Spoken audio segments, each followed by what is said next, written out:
The aim of our study was to test the safety and efficacy of catheter ablation in pediatric population with the frequent symptomatic premature ventricular complexes.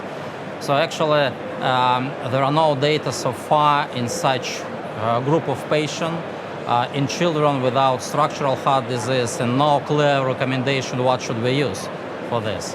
And that is why we hypothesized that the catheter ablation in such category of patient could be superior over medical therapy as a first-line therapy in terms of freedom from premature ventricular complexes and PVC burden.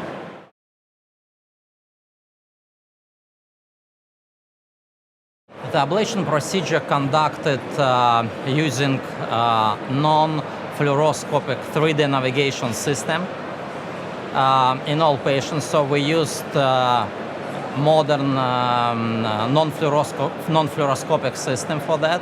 So we create the 3D mapping of the target camera with the suspected PVC origin, with a minimum X-ray time, and perform the ablation depend on activation mapping and paste mapping according to standard electrophysiological, let's say, guidelines.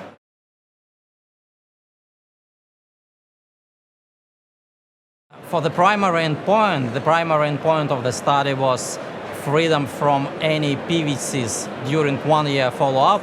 We received that catheter ablation, the efficacy after catheter ablation was 77.4% compared with 48.4% in medical group, with a p-value suggesting statistical significant superiority of the catheter ablation over medical therapy. And moreover, catheter ablation resulted in decrease in 62% of decrease of incidence of PVC incidence over medical therapy. So the catheter ablation decrease the chance of recurrence of PVC on 62%.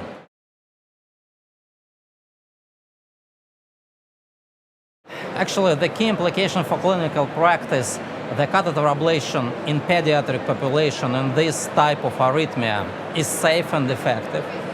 And actually, we think that during the long-term follow-up, this type of therapy will prevent deterioration of the left ventricle function. So it can be kind of preventive therapy which can perform safely and effectively.